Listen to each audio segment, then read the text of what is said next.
Welcome to Keith and the Girl. I'm Keith Malley, And I'm Mike Kaplan. the great Mike Kaplan. Let me tell you something, Mike. So if you go to keithandthegirl.com/guest, you can see every guest that we had. You can also type in keithandthegirl.com/, for example, Mike Kaplan, see all the times he's been on.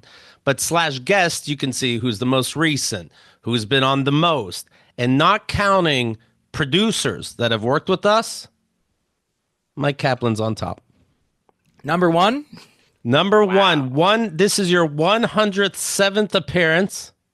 Wow. Do you know what's exciting about that number specifically? What? Is my birthday is 10/7. Oh. The number's 107. So happy birthday to this appearance of me. But next time you're on, I'm going to have to change it on the calendar. But anyway, right now it matches Yes. 107th appearance. This doesn't count when you hosted shows on the VIP network. Of This course. and me, I don't add that I was a guest on the Keith and the Girl shows, but I have been on some other people's spin-off shows. I'm only at 100. Wow. Mike's been on more than me, says the record books. Sounds like it should be called Girl and the Mic. Right. Brother Love 97 times, Jesse Joyce 90 times. So you're up there. Yeah, they got their work cut out for them. Good luck. Yeah, good fucking luck. This Saturday, we're going to be recording a Newsies show with the chat pack. That's always a lot of fun. Let's see. What else? Zomniac, I saw just won poker this last Wednesday. So congrats. You won Congratulations. 255,000 nothings. But Ooh. congrats. Good for you. You took out Mandius and Mystery, two great players. What do you do with 255,000 nothings? I guess you could put it in the Hawk Tua coin, right? Something equally not real. I don't know. Anyway, congratulations. It is a big deal. I know, obviously, I brag when I do it. The Moros wrap-up show. Lilp on the forum said this weekly's this wrap-up show that we do weekly, best episode ever. 4 crying, laughing emojis. Wow. So, and that's like a wrap up of the wrap ups. Of all the wrap ups, this was the most wrapped up. This was we wrapped up the week perfectly in such a way she's never seen before. 4 crying emojis, and anytime I see something like that, I can't help but think of when I was with Kat, my ex, and I was sick, and she took care of me, and we had a whiteboard where I wrote like best doctor ever, and I wrote 4 stars on it. It legitimately turned into a fight because she was upset that she didn't get 5 stars. And I'm But like, 4 is back in my day, it was 4 stars, but I guess now it's 5 stars. And why? What passive aggressive bullshit was I doing? Once I explained it, you'd think that'd be the end of it, but it wasn't. And I'm like, I didn't draw a 5th star and not fill it in. Yeah. My favorite part so far is once I explained it, I thought that'd be the end of it. Why is it The the Keith end of Malley it? story. Are you listening or what? And how can I be right if I'm older? Oh, well. My girlfriend now, Liz, it's long distance, North Carolina, Charlotte specifically. I see her about once a month for almost a week. Have you ever been in a long distance relationship? I was in the one before the one I'm in now. I've been in one now for about 8.5 years. And Okay. before that, I was dating a woman who lived in California while I lived in New York City. I think she and I were together between 2 and 3 years, and the first year fully, or somewhere between a year Right. and 2 years, I feel like was she was in LA, I was in New York. I would go out there pretty frequently, maybe not once a month, but once every month or couple months. Right. And yeah, it's a specific thing. How long has this been going on for you? A year. Just All over a right. year. And I think I asked you this, I forget. Did you end up living together? And if so, did that change everything? We did, and now we're not. So yeah, it changed Right. everything. It's based on my one data point. You should never do that. Never Because if have it's a magic person. now, right? Let's keep it. I mean, sincerely, if you're enjoying what you're doing, every relationship is different. And do you think that you will live together at some point? Yeah, I would love to. Yes. Yeah. It's there are some people though who you don't want to just do what quote unquote is done or what other people are doing, because there's like tons of couples who like, have a duplex where each one of them lives in one half, or they have two bedrooms and each one of them has a bedroom, or Rini and I, we live in the same apartment and we sleep in the same room on the same bed. Right. What if that was it? But does it bother you that you're doing what normal people do? Like, you used to be the poly guy, and I'm like, hey, all I know is look where Mike is now, happy and monogamous. It's interesting. Do you feel like you're a sellout? Great question. I came on prepared for, if not that exactly, something like that, the gotcha moment very early on. Let's get this gotcha out of the way. I will say, number one, we do sleep with different blankets and sheets. We each have our own set, because if we didn't, I like violently or chaotically make mine go all over the place in the evening. So she holds on to hers. If we have only one, then it is then we'd need to.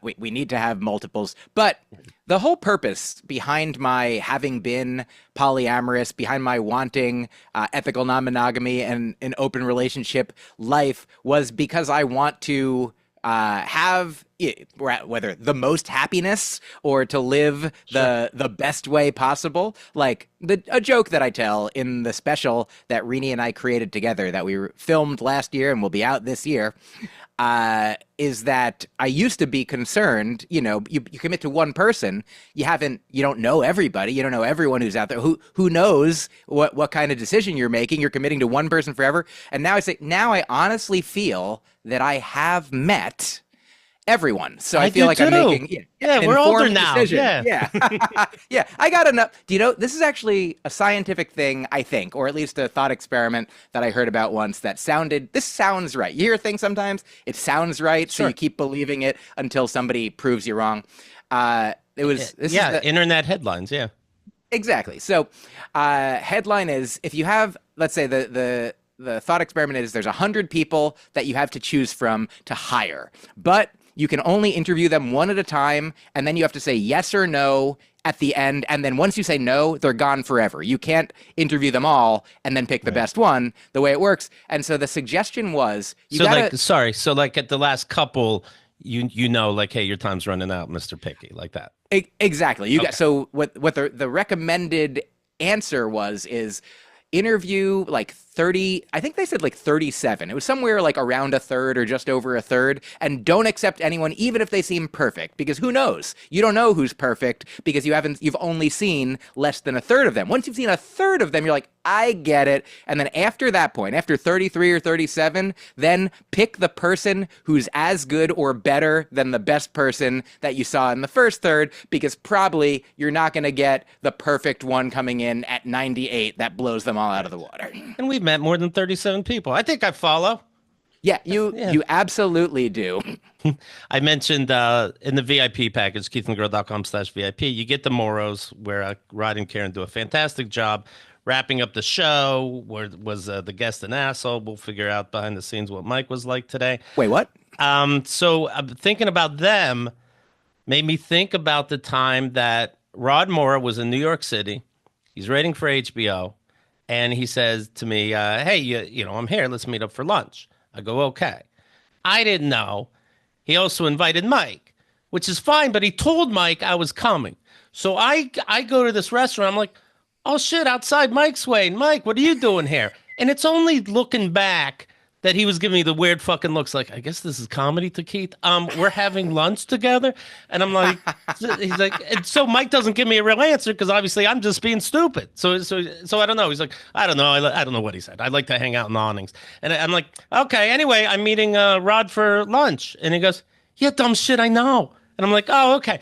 Just funny. It was a surprise. And you don't know, maybe me and Mike aren't getting along for some reason. We were, and everything was fine. I'm just saying it's interesting. Anyway, when I was in Charlotte last, I spent the most days I have in a row with Liz's daughter, who's fantastic. But I should have had dinner with the Moros and then surprise them with Liz's daughter. Or 8 me. Years old. Fly me down there. We're actually debating on this. It's funny. You got to let me know when shows are there and stuff. We'll figure something out. Yeah, I'll try to let you know, but not them. Right. Yes. I mean, I don't know. Where do you stand on like pranks in general? Do you like Hate them. pranks when they're not on you? I mean, yeah, they're not, it doesn't really add anything. There's an old Paul Reiser joke. I love Paul Reiser. I'm sure I bring him Yes. up every time. But Paul Reiser got a new special out. Check it out, everybody. All Check right. out his old specials. I'm not paid by him. I just love him. He's my first favorite comedian. I liked his Uh, books a lot when I was a kid. Same. I saw him for the first time. First stand-up special, 1991. I'm 13, and I loved it. He's talking about being married and a Right. grown man. Nothing relatable, but so funny. Got the book Couplehood. Got Yeah. it on tape. Drove And I'm around acting like listening I to it. relate. I'm in school. I'm acting like I hear that's how you got to treat your wife sometimes. Yeah, you know when you own a house and now you're the guy when there's a snake in the yard. You're like, Right. I know none of this. I run away from a snake. But so he had a joke that's relevant to whatever. Oh yeah, here it is. Surprise parties. Yes. Yes. He's like, I'm anti-surprise party. His bit is about how like, first of all, you have, everyone who knows you is avoiding you. So you end up at the party with a bunch of people you're mad at. But best case scenario, he's like, best case for a surprise party, you show up, they're like, surprise, and you're like, I'll be darned. And then you Right. have the exact same party that you would have had, except Right. the guy was darned for 1 second. And like, truly, why not give a person an opportunity to anticipate in enjoyment? Be like, wow, I'm going to hang out with all of my friends and not, be mad at them. Right. Or maybe I would have brought a vegan cupcake or something. I don't know. But yeah, tell me. Yes, I love Rod, and I honestly, Sure. it's so funny because I didn't know at all. I was like, yeah, I'm going to meet Rod and Keith, and then Right. I'm like, there's Keith, very normal, and it was a surprise to me that he hadn't told you. He got us both. Now let's do a review. We'll do a wrap up about that for Rod. How about this best wrap up show? Wrap that up. Picture when they meet each other and one knows and the other doesn't. Oh, it's going to be a catastrophe. I'll be late, by the way. I'll be Rod and I'll be late. Interesting. A blind date where one person knows everything about the other person Right, and one right. person doesn't. Right. So nice to meet you. I have a Justy Dodge update. We were talking about she was getting a ring for Christmas or the holidays, and then Congratulations. She thought she was getting she thought she Oh. was getting a no, actually it does work out. But she thought she was getting a ring, and the guy's like it made some joke about a cock ring, but that really meant a real ring. And it's like, oh, I want to tell you what it didn't get here yet, but it's not I can't tell you what it is, but God, I want to tell you, you're going to love it. Like really making it worse. And so she goes, but whatever, it's a ring. And I'm like, that's not the way the story started. You're like, she's talking engagement ring, then calls it a promise ring, but that doesn't mean anything. But we'll take that ring to the courthouse. And what kind of certificate do you think they're going to call it, Justy? But anyways, yes, you're too good for marriage, for sure. But we'll go to the courthouse with this ring that's not necessarily an engagement ring. But anyway, she's like, it's not a big deal. And I'm like, well, it's a big deal to me. It's a big deal to the audience. And I think it's going to be a big deal to you. We'll see what happens. The ring did come in. I'll put it at keithmcgrill.com. I'm showing you black and white, so it doesn't do it justice, but it's emerald with so many fucking diamonds. There's no question about if this is an engagement ring or not. She showed me that and wrote, I sucked his dick and stopped till he showed me the ring, LOL. So that's how so she knew it was in the house. I said, it's beautiful. She wrote a heart. Then the emoji. Now this is Justy Dodge. Then a face with the hard eyes. And then I go, see? And she goes, well, yeah, I'm more excited now that I see it. And how me it is. And I'm like, well, duh. Then the next day she texts me, and here we are. And I go, question mark? Then the next day I text, and so what does it mean? What's next? And she wrote back, I don't know. So it's a good day. Yeah, that just like the surprise party. She was darned, and now she is back to being the self that she always was. It's just a ring. Really? Because it sounded like your pre-came looking at it. Okay. Yeah. Rini used to work selling fine jewelry, so she sold a lot of engagement rings and look, every individual, every relationship is different, but a lot of times guys would come in and be like, I gotta get an engagement ring. And she'd be like, what do they like? And she's like, I don't know. A ring? Like good what stuff. size is her finger? What is she? This is information that I mean, it's the system where it's like, guys, you Right. gotta figure out, you gotta read her mind, read her mind and her body. You gotta Right. sneak while she's asleep, measure the finger, and then you gotta also listen to her all the time to put together all of the information to know exactly, or ask her, go shopping together, have a good time. Does she want to ring? Talk to her. Well, you know what? It's funny, like kind of with what we were just talking about relationships and them all being, do what you want, everything's different. But she's a real hard ass and rings are silly. And God forbid you're on a knee when you propose. That's ridiculous. But here comes the ring and she's like, that's so me. It's so me, Justy. The ring is fucking beautiful. It's so me. It's so anybody. It's You know, an engagement ring and it's beautiful. That's fun. Number one, I love that you, Keith Malley, are saying that an engagement ring, an emerald, a jewel is beautiful. That really means a lot to me. And Right. also, maybe she's looking at it and she's like, look, that has a lot of jagged edges. That's me. Right, You know what I mean? It's right. very sharp and prickly. That's exactly who I am. There's little spikes on the inside. And she's like, oh, I can feel. I want to talk about these wildfires. They're out there. Watch Oh, out. yes. Right. That's the wildfire segment. Do you know, have you talked to people? I mean, obviously we know people in LA. Have you talked to people? How bad? Yeah, I've seen some posts on social media. Like most of the people that I know have, either are not where the fire is or have evacuated. And a lot of people went to Okay, San good. Diego. I know a few people who have lost their homes and cars, and it's like James Woods, my good friend. No, he just tweeted out, you know what? Global warming is real. Hey, who knows? It's like Chuck Sadly- Woolery was like, COVID's bullshit. And then his son gets sick of COVID. Hey, guys, COVID is real. Well, welcome aboard. Yeah, I saw James Woods still towing the party line, but yeah, but did lose his home and does Yeah. not think it has anything to do with the weather that caused the fire. But yeah, I have friends who I know and care about who I think I don't know anybody who is like they're all okay, but some houses are gone and that sucks. Over 1,000 structures burned down. At least 5 people have died as several major fires in LA County remain mostly uncontained, Pacific Palisades being the most devastation. Officials say the Palisades fire has exploded to more than 17,200 acres with zero containment. For the record, Manhattan, all of Manhattan is less than 15,000 acres. This is over 17,000 acres. It has destroyed more than 1,000 structures, making it the most destructive ever in LA County. The other massive blaze, the Eaton fire, is overtaking homes, has ballooned to more than 10,000 acres. That's just a little one. Wind speeds were up to 100 miles per hour. Now they're easing, so hopefully air tanker planes can drop water. Wow, Jesus. that's that sucks. That's really scary and sad. And I do appreciate your acreage analysis Thank you. because when you said 17,000, I was like, and what is? Yeah. I don't know. Well, I don't know what 1 acre is, but That's do how know I what- feel about when I read about calories. And they're like 1,500 calories. I'm like, 1,500 anything? Is that my meal for the week? What? I mean, lower down to like 1 to 10. Like, oh, you want the cake? That's 8 calories. Like, oh, fuck, that's up there. What the fuck? We're in the thousands and that's a salad without dressing? I don't know what these numbers. But yes, I know what you're saying.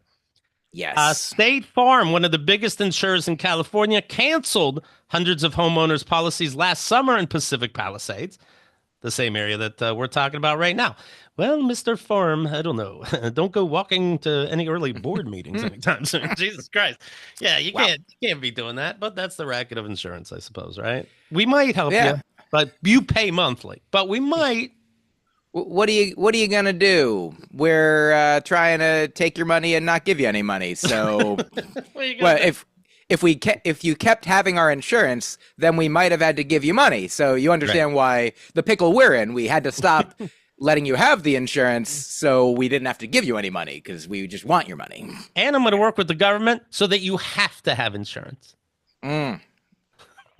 You have to until we stop having you have it, and then You don't- you got to take it up with the government, I guess. I don't know. Right. Oh, are we gonna move to another planet?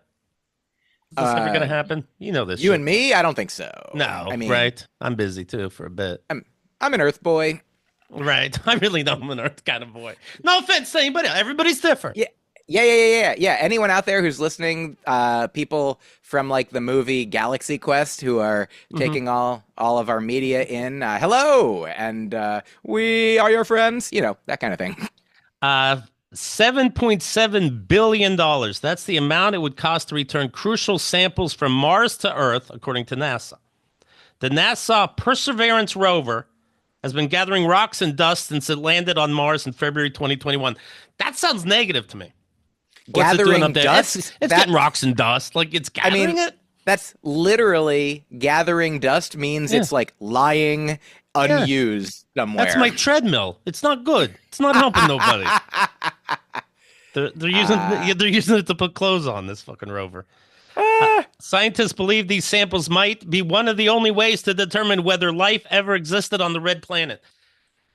That seems to excite people. We found out love that life used to exist, but well, then their version of Mother Nature got rid of it. So if you find out that that planet did have life, run. It's not meant to be. well, Keith, if there was life there, then there could have been love there, and Right. that's a nice story. That's a You nice didn't. thought. Right. Yeah, I definitely, when I was in high school, I remember they were like, we're raising money so we can put lights on the football field so we can play football at night. And I was like, why don't you take the money and feed people? And they're like, Right. no, we want to have football at night. They're like, other money will take care of the people or it won't. And Right. I was, I mean, obviously, I didn't care. I didn't go to the football games during the day. I didn't, but I would have if I'm happy to see them during the day. Don't need to go Right. at night.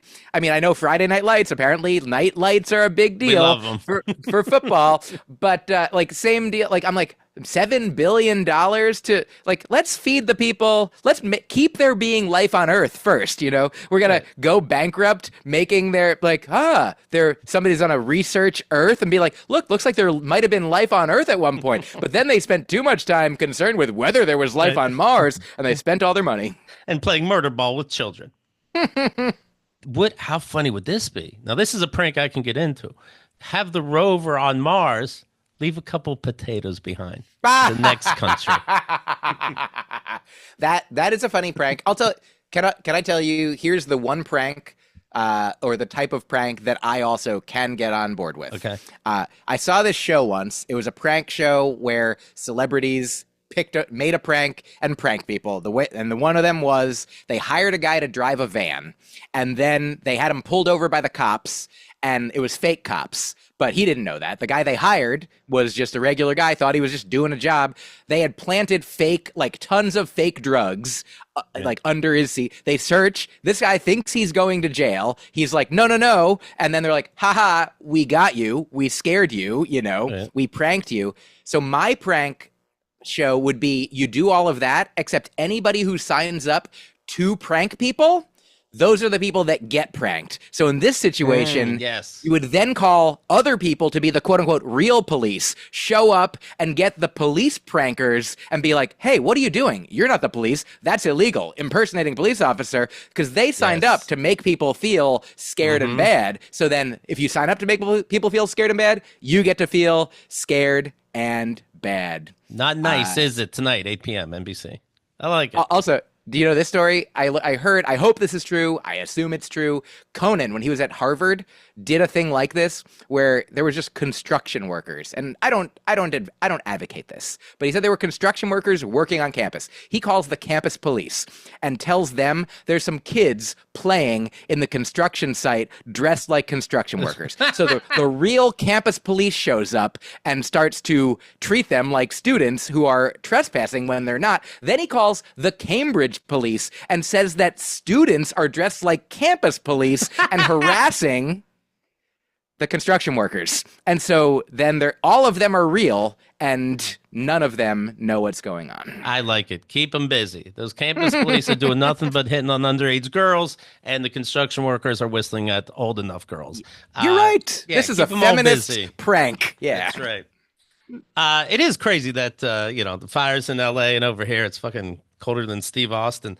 Did you see, by the way, in New York City, the congestion pricing? Now, you don't drive around, right? regularly? I do have a car. I and now since we now live in Manhattan, so we've lived in Manhattan for a little over a year. And when I moved in, like a year and a couple months ago, my dad was like that was like the main topic of concern for him. He was like, congestion pricing is coming. What are you gonna do? It's gonna be like $9 or $15 or $20. And I was like, I guess I'll figure it. And then it went away, but then it came back, and so I've paid it for the first time.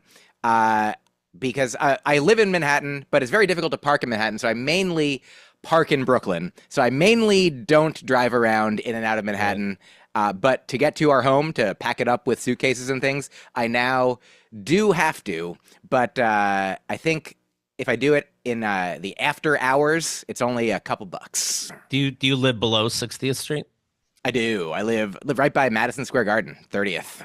So when I would want to drive, if I drove, it would be obviously up north, and then I got to come back, and just to come back home is another $10.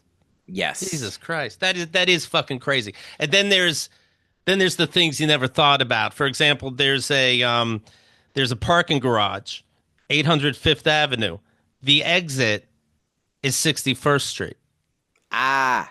That could fuck you up just to get out. You went in in the red zone. You got out a block out of the end zone, and everything's with cameras. You're going to be charged another $10, $9. Oh yeah, that is they should. I mean, they shouldn't do that, but Right. sorry, that these are just the rules that we made that are we just wanted your money, and so whatever we could do to make us have your money, we'll do it. Brooklyn Bridge getting in $13.50. Let's see. Queens Midtown Tunnel, $25. This is with peak hours. Oh no, this is if you get a toll by your plate as opposed to using an Easy Pass. If you don't use the Easy Pass, they fine you. It's like $25. Yeah, Verrazano, $20. Lincoln Tunnel, $30 fucking dollars. Jesus Christ. Whew. Jesus That's Christ. now And Lincoln I see some of Tunnel. these signs up that say congestion relief zone, but the signs are you see these signs in New York where it's like there's 6 signs, they're contradicting each other on the same pole. That's what these looks like. It says congestion relief zone, car toll price $9, tolls by mail or a higher rate. Then under that, an overnight Easy Pass charge of $2.25 as opposed to $9. Then if I see this, I'm like, well, I'm not parking. Who gives a fuck what that sign says? Will this last? No, I think when we have our new president, he'll make this all go away. Okay, he did say that. No joke. Yeah, I mean, I think the reason they did it at this time was because if they waited for him to be in office, it wouldn't have been possible for some reason that I don't understand.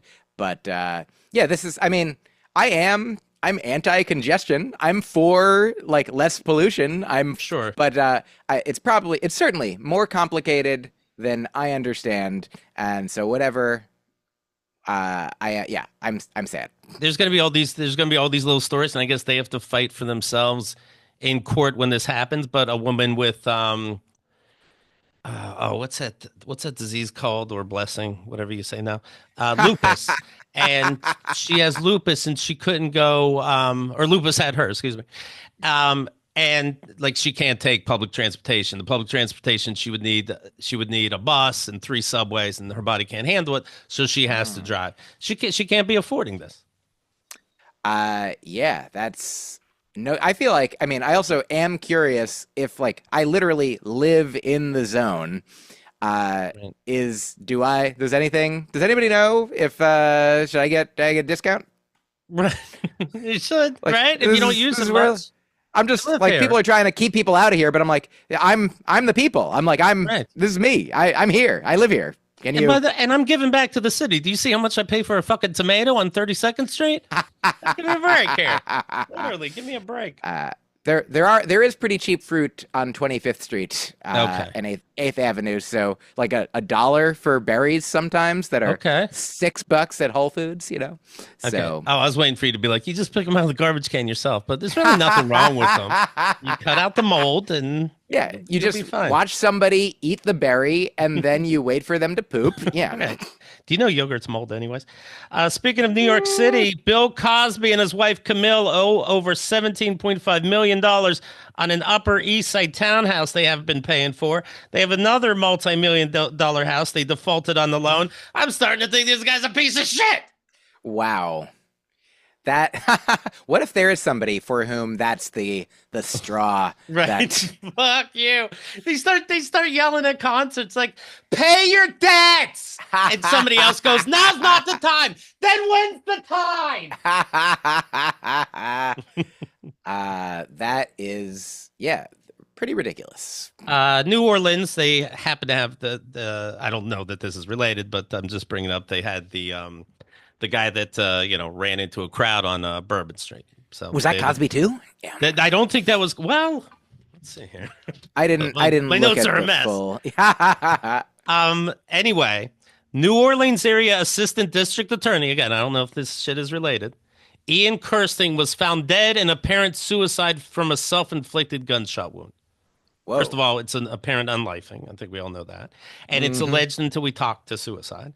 But if you were ever convicted and this guy was in the courtroom, shouldn't you get a retrial unless we know for sure that it wasn't job related that he killed himself? Sounds good to me. I'm for retrials. Okay, done. We solved that. Are you following what's going on with Meta, Facebook's Meta, and that it's like X now? And I didn't realize this until very recently. Mark Zuckerberg is Team Trump and Team quote freedom of speech and all that negative bullshit that gets out now because we love people to talk. What the fuck? I think so. I'm on various social media platforms, including Threads, which is owned by Meta, and Blue Sky, which isn't. And definitely seems like Blue Sky is the place to go for, facts and caring and, people. But I have been enjoying being on Threads, and most of my engagement with this story is people quote, like showing a screenshot of what Zuckerberg said and dunking on it in ways and posting things like, because he just announced they're not going to do fact checking on Facebook or fact checking on any of Meta's things anymore, like they have been. Sure, right.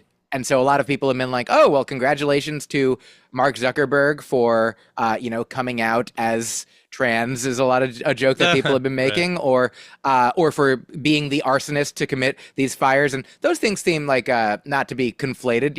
Right. I would love for Zuckerberg to come out as trans.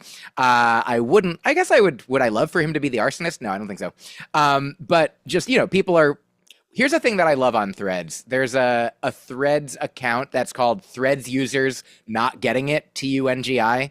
And it just posts screenshots of like somebody posts a joke and what is clearly a joke, and then somebody responds to it in a clearly literal way, not understanding that it was a joke. Like somebody would post something like, Mark Zuckerberg apparently just lit all the fires that are going on in California, and or Mark Zuckerberg is actually who killed JonBenet Ramsey, and then somebody's like, actually he was only 12 years old when that happened, and they're like, there is greater context for what is going on, right. Like. It's funny. There's a thing at the Pit, the People's Improv Theater, which they do improv there, among other things. And backstage, before you go on stage, there's a sign up that says, assume that everything's on purpose and everyone's a genius. And that's like good advice for when you're doing an improv scene. Don't be like, oh, you made a mistake. Just be like, whatever happens, go with it. Maybe it's on purpose. And that's also, if you're following people on social media, like before you respond that somebody's wrong, double check. Am I wrong? Could they be joking? That's like a great first question to ask. Could they, don't assume that but why not assume everyone's a genius and everything's on purpose? And then I'm like, okay, maybe those people are also playing along in a surprise party prank kind of way too. Who knows? Yeah, who knows? But in all fairness, you ever try to raw dog a shit? It's hard. Wow. It's hard. I need something to do. What am I going to do? I remember Trump would get all these wackos in his cabinet recently. And, Matt Gaetz is going to be in charge, supposedly at the time, was going to be like, the highest job of justice. And like, who's that woman that was it not? Is it Bobbit? Starts with a B, and she was in the Beetlejuice, and she was groping her husband and vice versa, or her boyfriend. You know what I'm talking about? Oh, yeah, yeah, yeah. I do know what you're Anyway, talking about. I was making jokes like she's going to be in charge of the arts. You know, this person. I said Dana White's going to be give out the Nobel Peace Prize, the guy that runs the UFC. Yeah. No joke. Dana White of the UFC was just hired by Meta on the board of directors. He's going to watch over all the shit you just talked about. Dana White. This is it's I mean, at least, look, Keith, yes, I agree with you. We're on the same side here.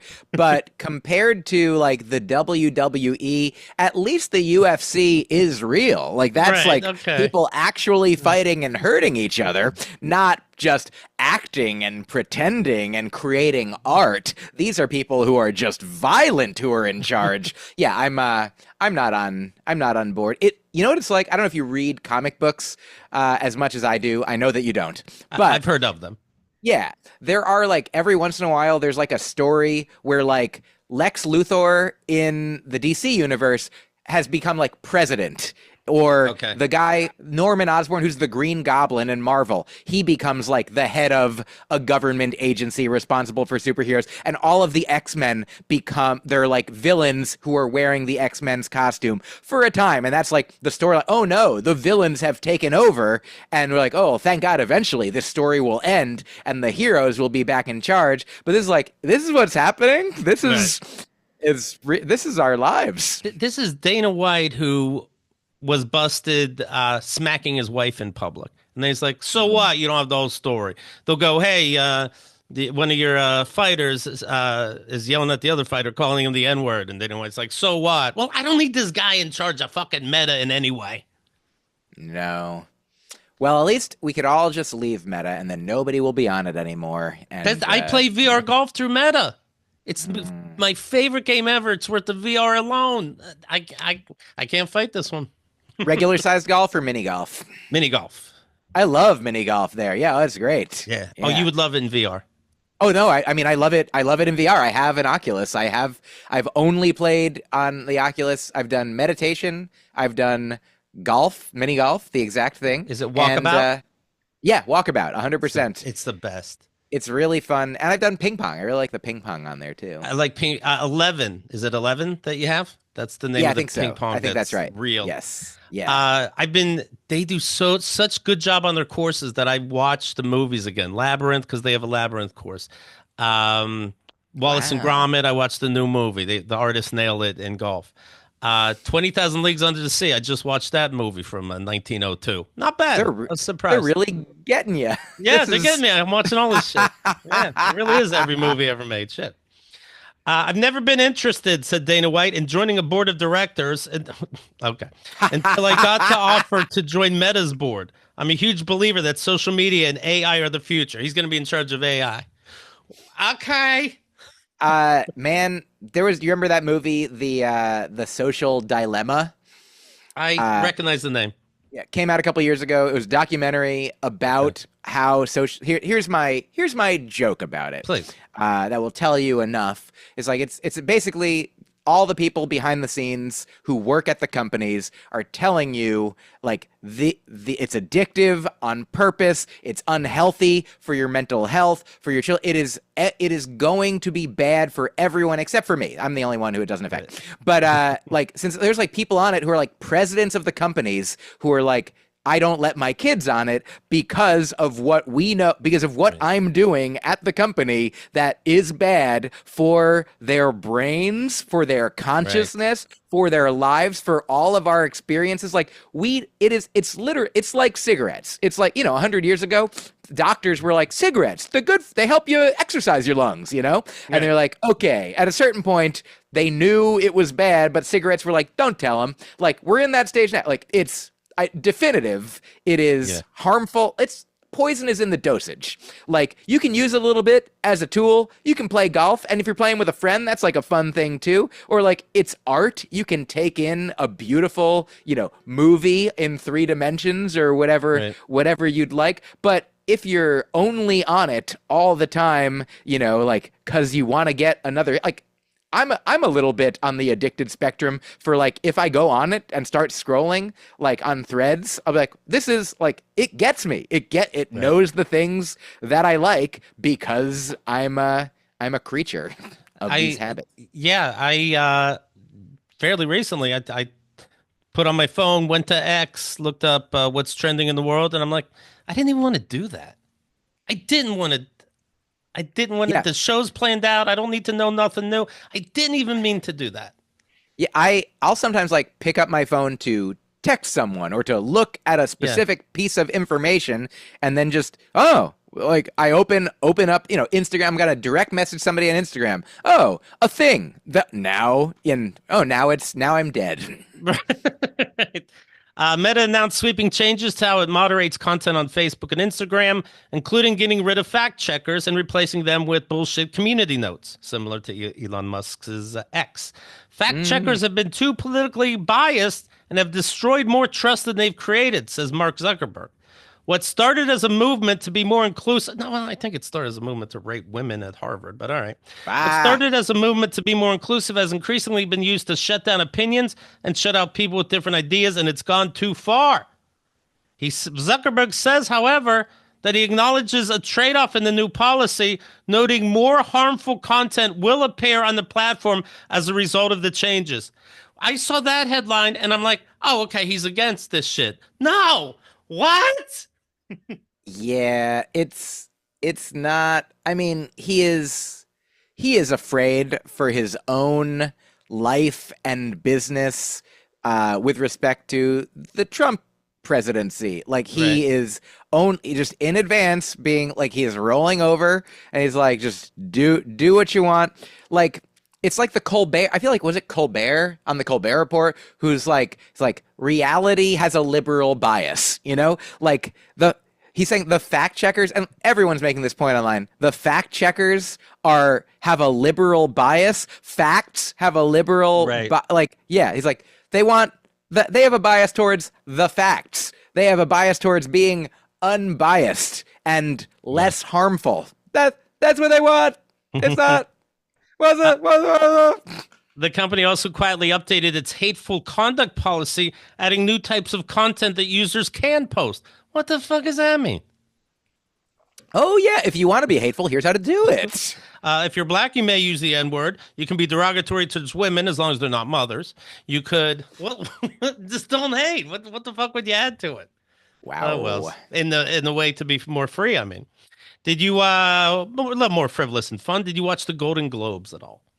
I watched Nikki Glazer is my friend, Mm-hmm. and I think she is a hilarious comedian. And so I was very excited to see what she did. So I watched her monologue at the beginning. They made a separate video of it after. I Right. watched a couple of the like interstitials that she Yes. did. And then I watched her on a couple minutes on Howard Stern where she shared the jokes that she didn't get to tell that she Yes. decided were too far. And yeah, I think she was great, Agreed. and that is what I know. Agreed. I like the interstitial thing where, and I think it was Mike. I feel like it was Mike Lawrence who wrote it. But it said that people who got thanked. And it was like a cast and crew got thanked 22 times. Moms 8 times. God none. Mario Lopez 1. Yes. And Oh now, yeah. and now we have the LA Fire. So okay. And the and the that's oh boy. And the popular bit as well was pretty Yes. fun. Yes. Yeah, she's so funny, so good. I also really like how, especially in contrast to last year when Joe Coy famously threw his writers under the bus Yes. for his performance not going the way I'd say anyone wanted it to. Yeah, I don't think anyone wanted it to go that way. Him, others, Right. like Nikki, like Jason Zinneman wrote a great piece about like in the month running up to like she workshopped it 91 times and had like a full staff of people, like 4 people she talked to every day, a team of writers, 10 people she talked to many times a week. And she like mentioned people specifically like Sean O'Connor and Mike Lawrence. And she specifically, do you know, comedian Matt Knudsen refers to this as, he coined the term. He's like, I like to throw people over the bus. Okay, And nice. that's what she did. She's like really like uplifting the people who helped make it great. And so I think Nikki's just really super. And I'll tell you one other quick fun thing. A writer friend of mine who doesn't care about he's like, you couldn't pay me to care about any of this. Right. And yet she also she said she really walked that arbitrary tightrope as if she were born and raised in a tightrope patch. Look at that. Yeah, That's a compliment. She it's so interesting because she's so funny and so like I feel like compassionate. Like I don't know if you listened to her when she was on Fresh Air with Terry Gross, like right after she did the Tom Brady roast, where she talked about her like inner conflict with like roasting in general and, you know, being mean for fun and entertainment. Right. And just she like really has such a great capability. I love the joke on the Golden Lobes where I think in that same middle section she's like, I'm here surrounded by my peers, and Yes. then and it's like, just go with it. I mean, she's like, she should be as successful and famous as anyone. What I liked during that, and I think it was that same section. First of all, she came out and she has a whole new look. Nice silver dress too, but obviously got her face done. I like that she brought that up. I like that she said, "Hey, my fellow peers, I like where you put your cheekbones today.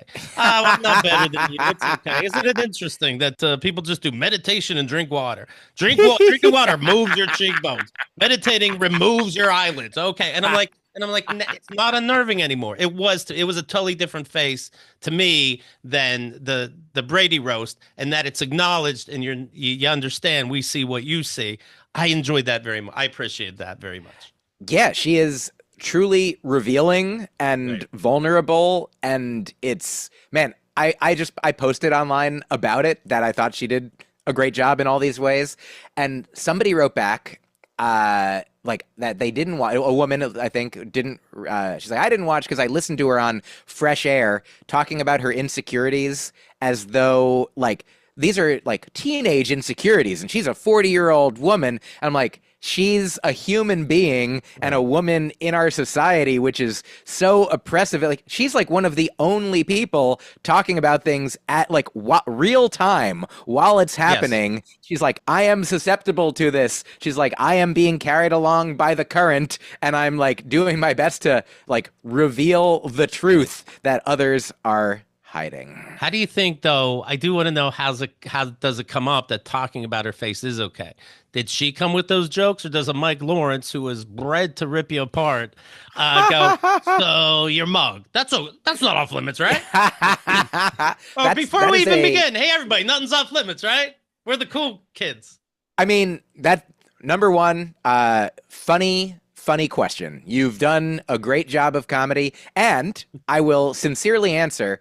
I mean, I know from like Mike Lawrence is incredible at roasts. Yes. And like I remember when he was roast battling Ralphie May, like not long before Ralphie May died, maybe because of that roast.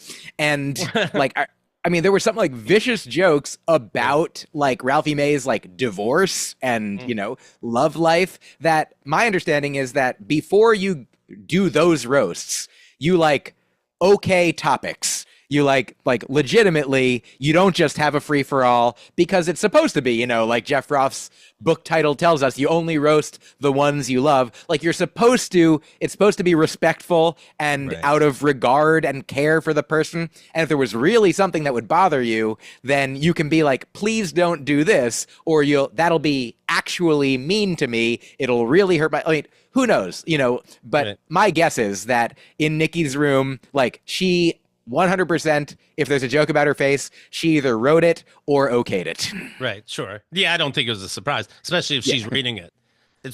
She's reading it off the teleprompter like, what the fuck, guys? So I have a feeling she knew. Yes.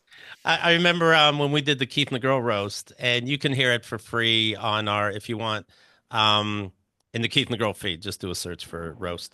But Mike Lawrence said before he was on it and before he started, before the actual thing, he went, "Are you nervous?" I'm like, "I think I am. I think this is our fucking stupid idea, and I think I am." He's like, "Don't worry, whatever you're thinking is worse than anything they could be thinking." I'm like, Ha. "Okay." And then Kendra goes, "Are you nervous?" And I'm like, "Yeah, I wonder what they're gonna say." She's like, "Don't worry, what are they gonna say? You talk funny, you sound stupid, you drink too much." Yeah, and I'm like, "Can we wait until third turn? What the fuck is this?" Oh God, that's so funny. There's I don't know if you've heard of this comedian, Louis C.K. But God rest his soul is a joke Yes, that Reese Nicholson, a hilarious comedian, makes whenever bringing up Louis. The asterisk that is sure, necessary. of course. But I remember long ago hearing that Louis did a roast with Jeff Ross, and Louis on the roast he was like, "I don't know how this is supposed to work, but you're very bad. Uh, like you seem like you figured out something, but it's not good. Right. I don't know what you're doing. I don't like it. So yeah, but Bless I his don't know how to heart. do this. Yeah. When did you see on the Golden Globes when a celebrity would come up to present or get awarded, there was words about their career under them, like fun fact, Michael Keaton worked on Mr. Rogers' Neighborhood as a prop guy. I didn't like these words. It felt like work. I had to really Reading. read. Like, I don't really have to sit here. This is something you can do the dishes to. I don't really have to sit here and read this shit, do I? I didn't like that part at all. At I first, I thought it was like jokes, so I started reading it. And I'm like, this is very funny. He's from Ohio? Okay. What are they going to say about me at the roast? He Right. doesn't like to read. It feels like work. Yeah. He only Right. likes to read if there's a promise of a joke involved. Yeah. Hey, wait until they say it. Okay. Best What? screenplay went to Conclave. I've seen this piece of shit.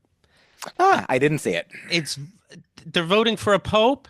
They're voting in like real time. If you saw the new Squid Game, and they vote if they stay or leave, and they do it like three times, and it's like I don't really have to see people go up one at a time, right? Because you're not really showing me the number till the end. Conclave, I have to see them really. So what did you rate in the screenplay? More voting bullshit. 20 pages later. Wow. But anyway, Spoilers. go on. Okay. Yeah. Yeah. Best stand-up comedy performance, which Nikki was up for. So Yes. you got to know where there's these great jokes about winning that we never got to hear because she did not. It went to Ali Wong. I thought it was going to go to Jamie Foxx. I saw a special and it wasn't the funniest, but at least half of it is like, "Thank God I'm alive. You guys saved me," and everybody claps. And I'm like, come on, man, are there jokes? But I thought that, and I liked the idea that no, it's pure. And Ali Wong's special was great, and she won. So Yeah, I also am pleasantly surprised for the same reason because also, I mean, Jamie Foxx is, I think, more famous than sure, Ali Wong, sure, and I mean, Ali Wong is doing great, right. absolutely, and the people who are voting. I feel like there are people who are voting. You don't have to watch anything that you're voting for. Like Right. when you do these things, like you're in the academy or whatever it is, and you vote. I think a lot of them just vote for their friends or the ones they've heard of or the ones that Yeah. they've seen. Like so that is a real testament to the fact that Ali Wong is good and slightly more famous than some people. There you go. Best actor in a comedy. Your choices were Martin and Marty, of course, Jason Segel, Ted Danson. You know who wins? The guy from The Bear. You know that fucking hilarious show. And he didn't even show up. Good. Fuck him. That's comedy, The Bear, and he doesn't even show up. Oh, good. Oh, You've watched all of The Bear or no? yes. Yeah. I started watching because it was such a hit, and then once I get in, I'm like, I might as well finish this piece of shit. I mean, so there are like if it wasn't called a comedy, would you still feel the same way It about it? doesn't Would you? confuse me. Like if I like something, I'm gonna like it. Like I feel like there are episodes that are really like I mean the tone is different I all of the hate when they time. try to do comedy. When they had like a John Cena in there, or the brothers are talking about putting a hex on somebody. I'm like, this is so fucking dumb. When you try to do comedy, it's fucking horrible. What about the one? There's one where there's like one of the guys goes to learn in Europe, and Yeah. it's just like really beautiful. It's just like Oh, hilarious. I mean, it's just that episode. Some of the episodes that episode made me feel good. Whereas like the one that was like at the holiday dinner at the family's house with Jamie Lee Curtis That's the good and one. John Mulaney, like Yes. that was like yeah, that's what the show is being rewarded for because Right. they're creating like I don't know an environment of like what it's like to be in a Yeah, I stressful follow. relationship in a stressful family like Right. they're achieving what they're trying to do. They're accomplishing Right. it, and it's just not to your taste. You don't like this flavor. The only no pun, yeah. The only time I laughed at that show or went, huh, that's funny, is when the janitor was being a waiter for a second. He took the moi pois to a table and he pours the broth into the vegetables and then he brings it back and the guy goes, "You're supposed to leave it there too." I said, "Show him you pour it in front of him, but also leave it." I'm like, this guy's dumb. Man, you like a dumb guy. Uh, I like a dumb guy. Penguin, hey, Penguin won, or Colin Farrell won as the Penguin, which I'm not surprised. That's crazy to think he's inside that. That was real acting. Did you like that show? I loved it. A little slow sometimes, but I did love it. Yes. I love. You know what episode really got me is the one where it's like her backstory. Yes. The first one, man, it really like that was. I usually am not like I can't always tell when I can tell when acting is horrible or when it's great. Yes. And I'm like this when it's just like good. I'm like seems good. I seems like the person. Right. You're doing a great job. But like she's good. She Yes. acted good. Yeah, only sometimes could I know that stuff too. It's like American Idol, and they're like, "That was great. You're moving on," and I'm like, "Really? Okay, Ha ha ha ha. okay." I guess so. Yeah. They did a little skit. Usually these things suck, but I enjoyed it with Seth Rogen and Catherine O'Hara, and they're both Canadian, and they were talking about the Canadian awards, something like the Golden Antlers and the movie Knuckles Deep won Best Beaver. It's so stupid, but I enjoyed it. And then Seth Rogen goes, "Anyway, this is the Golden Globes, the most prestigious awards for movies. Nothing more prestigious. I can't think of a single award show that's more prestigious when it comes to movies than the Golden. Not one is coming to mind." Ha I enjoyed it. ha ha ha ha.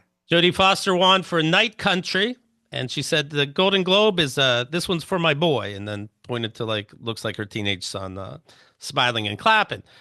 And then I like to picture that one day she's like, "Hey, where's my Golden Globe?" He's like, "Oh, I took it to the beach at the picnic with my friends. We're just fucking around with it." What? You said it's mine. You said it was for me. I earned it. No. Best comedy or musical. The best male was the movie Heretic, the actor in Heretic. What's that guy's? Hugh Grant, Oh, sure. the horror movie. What do words Uh, mean? He doesn't sing in it. I saw it. so it's a comedy then. Yeah. I guess it's a comedy because he's Horror. explaining religion to these Mormon kids, and I'm like, this is funny. Who gives a fuck? Ha ha ha. That's weird. I feel like The Substance was also up for the category of comedy as well. So come on. That There's other more comedies, that, and that's more drama. It blew me away. All the fucking hilarity. Sebastian Stan won for comedy or musical, A Different Man. Have you seen this? I have not. And he has like a face that's all bubbly and weird. Then gets surgery, and now he's Sebastian Stan, very handsome.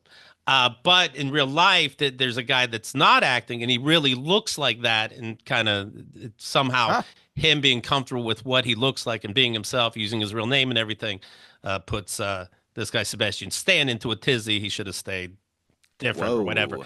But it's funny that when Sebastian took the award, he's like, "And we have to,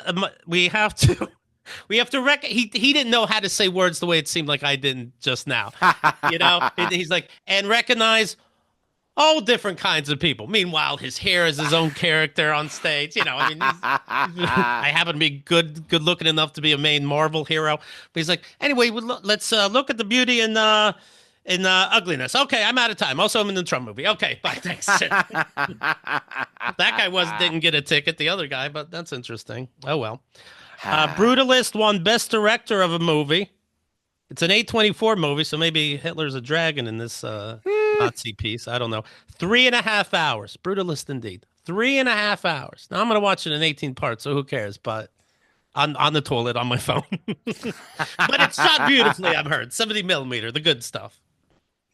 Yeah, haven't seen it and have to learn more about a movie that starts with brutal for me. Right. I don't even know if all this shit is out yet. Is the thing too. Oh yeah, these are just ideas in the minds of directors. That I could see that being good. Why'd you make it too long when it's not real? Okay. The Imaginey Awards. Yeah. Vin Diesel came out to give the award for best blockbuster. This is so that we're not like, what's this movie? Who gives a fuck? It's like, here's movies you guys saw. Now, why the winner isn't just whoever made the most money, I don't know.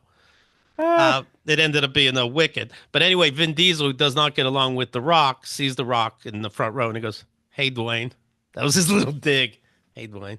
And Dwayne didn't say nothing back, and it didn't seem like a cute thing. That is like the equivalent of the slap. Yes, I feel like yes. That's what the Golden Globes gives you. That is, they're like, this is the best we can do. Right. And then so the Wicked women win, Grande and the other one, and they're going up the steps, and the one that plays the Green Witch tripped going up the steps, and I think the White Witch made that happen. I didn't see the movie, but I think it carries over, and there's probably something like that, right? I think it was planned to make the Green Witch look silly and unpopular. There, I said it. Wow. Yes. You know something about that movie, even if it's the only movie you've never seen. I'm still a human being. But yes, eventually there's going to be a movie I didn't see.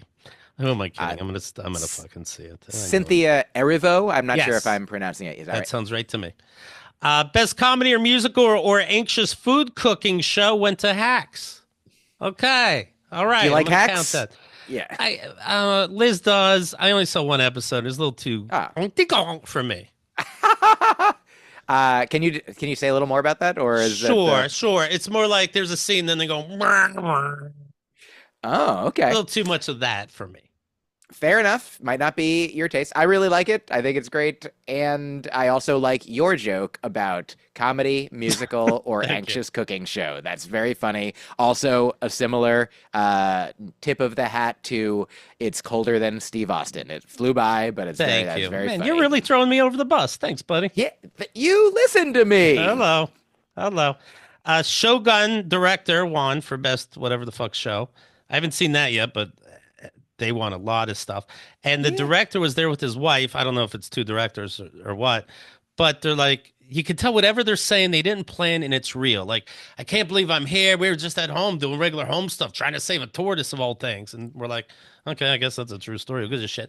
Then they're like, and here we are, me and my wonderful wife, and how our marriage survived is a miracle. And the wife, like, almost rolls her eyes, is like, yep, true. And I'm like, what the fuck is this story? What? The end. That'll win the Golden Globe next year. Right. Film drama, The Brutalist.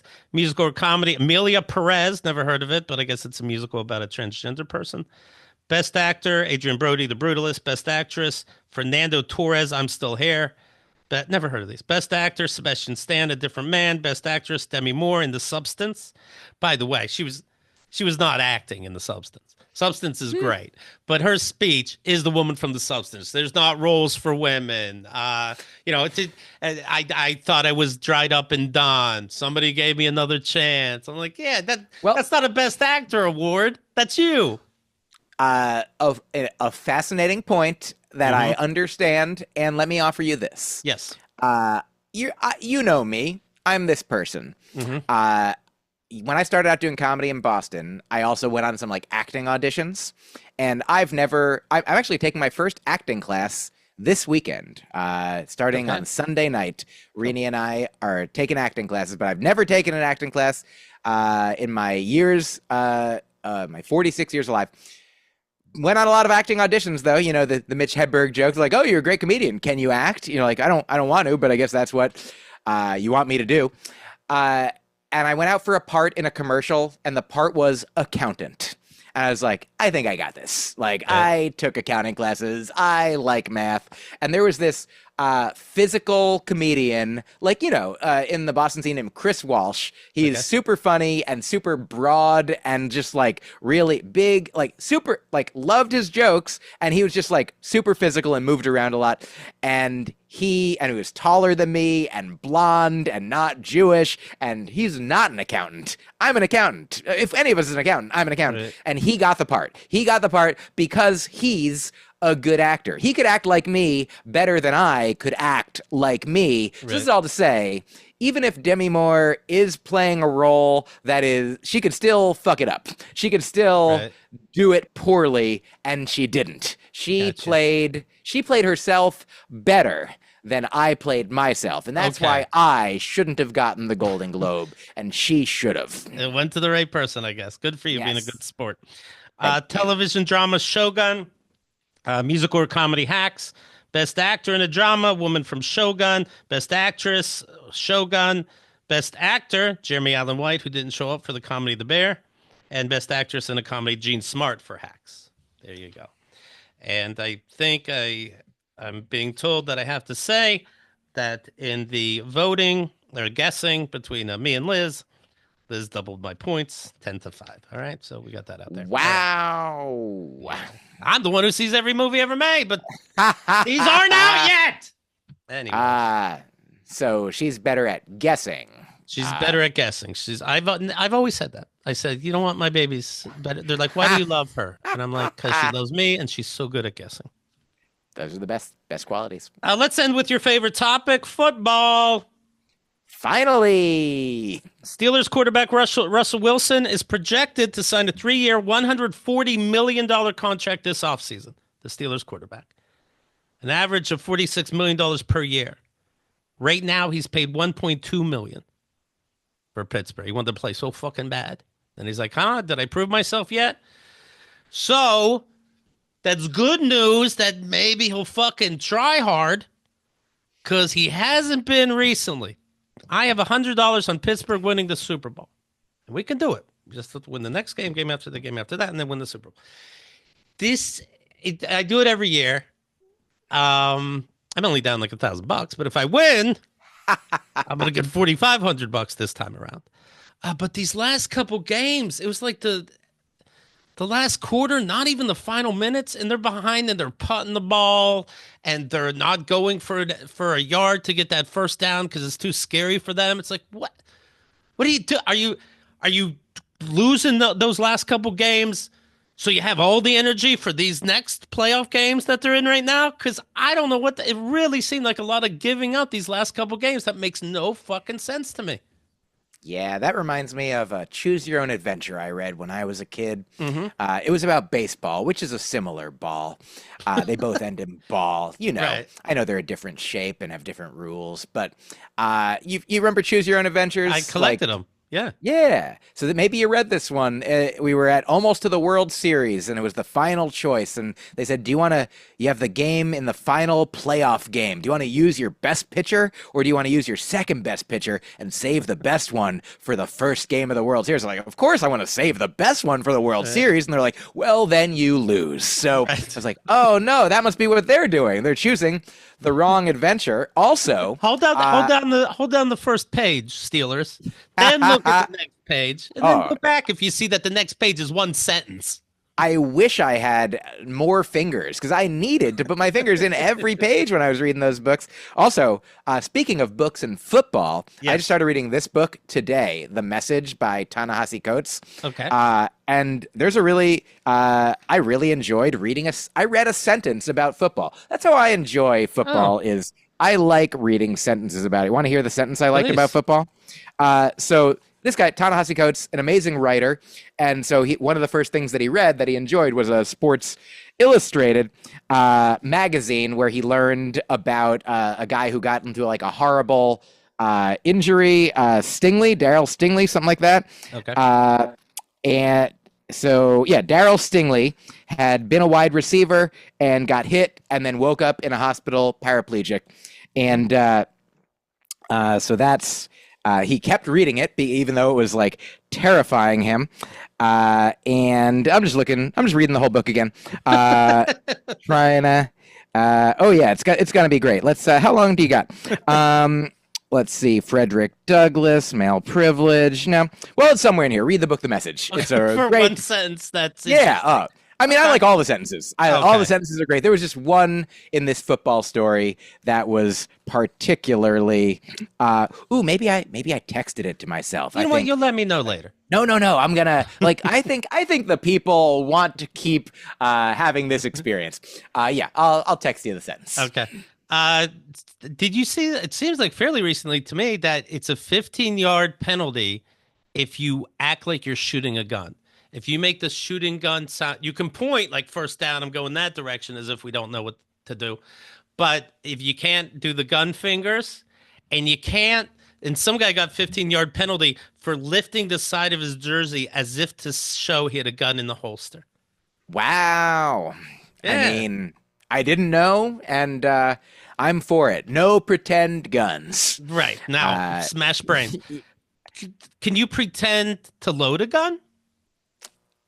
These are like, I mean, you're gonna have a slippery slope down the line, and eventually the bear is a comedy. You know what I mean? Like you gotta right. But what? I don't know what pass interference is sometimes, and I don't know where the gun. Could I pretend after a touchdown that I'm carrying a guitar case, but only me and the boys know it's filled with guns? Yeah, really. I mean, depends how well you carry it and what is transmitted, what communication. You know, they said in the Supreme Court 50, 60, 70 years ago, they're like, I don't know, like we don't need to define porn. I know it when I see it, or art or whatever. Right. Like how can you can't go in. You need to have a rule. The rule is no pretend guns, you football players. Look, you're really bashing each other's heads in. Can't you just be happy with that? You know what I bet it was? I bet it was an NFL thing. Okay, so I remember I was going to work at Applebee's for a brand new store that was opening. So they're telling you all these stupid fucking rules, start to finish, in front of everybody. And somebody raised their hand and goes, "Yeah, behind the bar, are we allowed to drink the milkshakes?" I'm like, "You stupid motherfucker." How's the answer going to be yes? Please steal milkshakes and drink them while you're working. You dumb fuck. You make the milkshake. If you get caught, you go, "Oh, I didn't know," and you don't drink milkshakes again.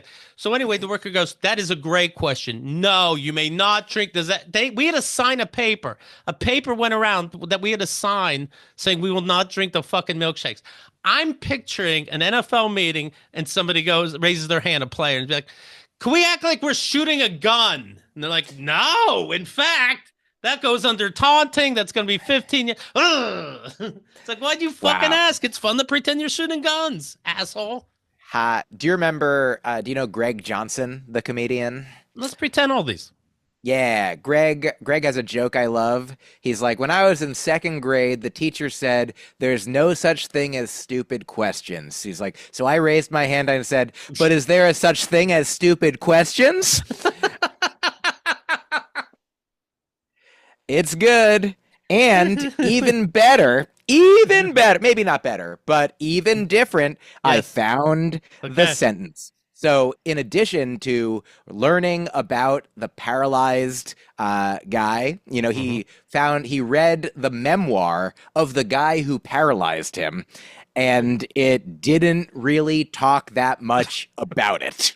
And so he says, even Tatum, the guy who did the thing, even Tatum's story spoke volumes by not speaking much at all, for it nodded to the shame one might feel, or the paradox of a game that valorizes violence and then is horrified by its consequences.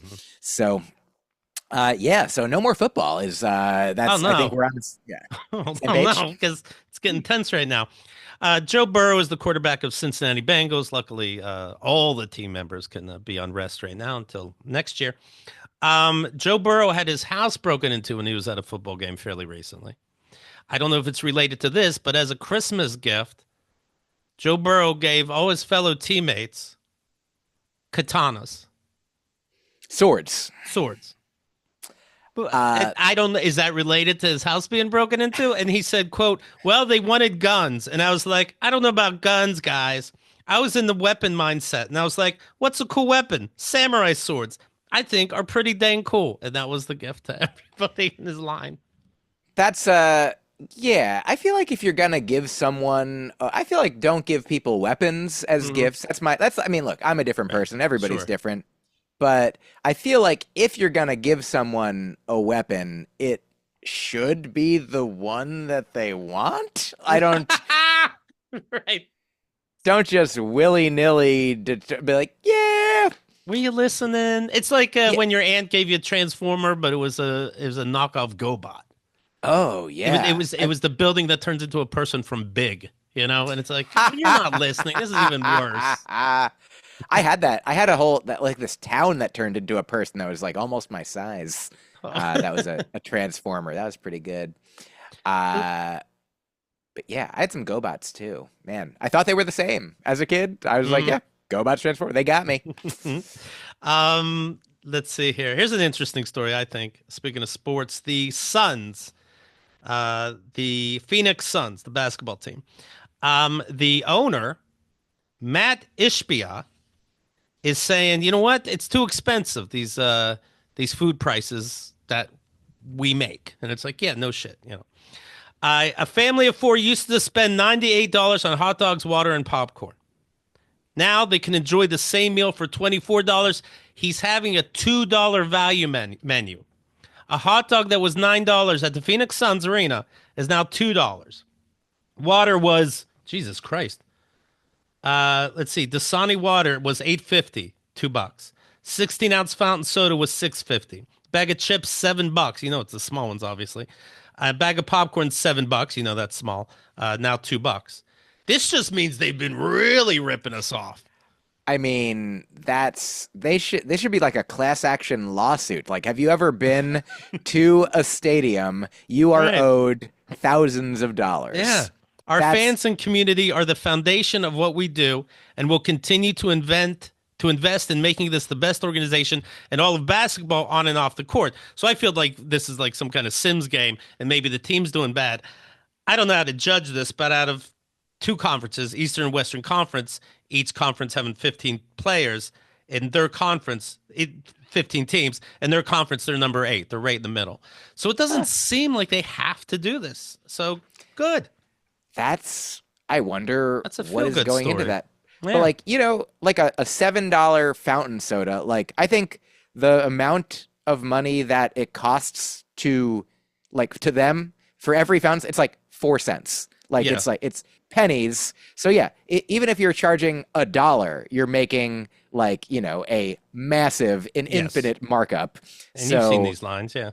yeah, man, what? Yeah, they must not be selling. People are bringing their own food. They have dropped down. People have been Right. not buying enough food. I mean, look, I'd love it if it's out of the goodness of their heart, like their press release said. But look at if somebody has access to their numbers, they are not making money on the food. They're like, we need to go down a lot. They did a focus group. They're Right. like, how much would you buy it for? $5 for that soda, for Right. that Dasani water that's that you can get 24 for $5. What? Okay, $2. $2. Okay, well, Right. we can still make a lot of money on $2. And then like somebody's like, I'd pay $5, and you're sitting next to him like, what the fuck is wrong with you? What? I love golf, and each course is only like $4 tops when they make a new course. It's fucking amazing. Anyway, then you see people online. It's like, I'd pay $20 for this course. Well, I would too, but shut the fuck up. Wow. When I finish like a Skype call or a Zoom call, and it goes, "How was the quality?" I'm like, I'm not gonna say perfect. Keep working. Ha ha ha. Uh, What do you think it would cost you to tell them that the Skype call was perfect? What do you it would really like have to be perfect, and if it doesn't sound Okay, like you're in the room, then keep working. got it. Yeah, that makes If sense. I don't have to run it through 18 filters, then maybe. If it's perfect, you'd say it was perfect. Yes, I Okay, don't mind. okay. I don't mind Great, giving great. them theirs.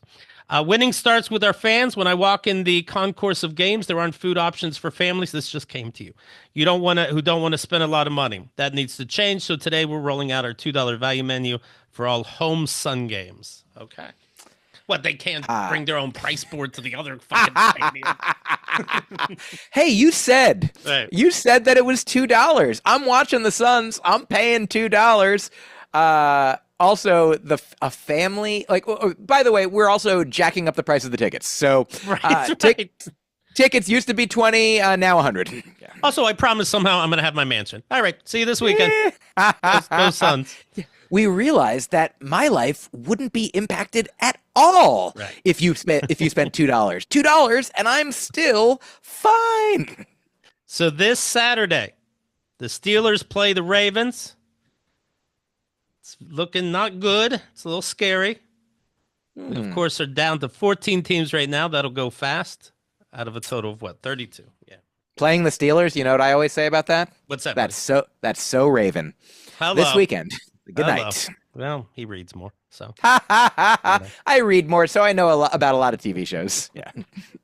What do you want the audience to know? Mike Kaplan, who of course you can follow social media under Mike Kaplan. His stand-up album's great, and I believe he's great. That's the true story.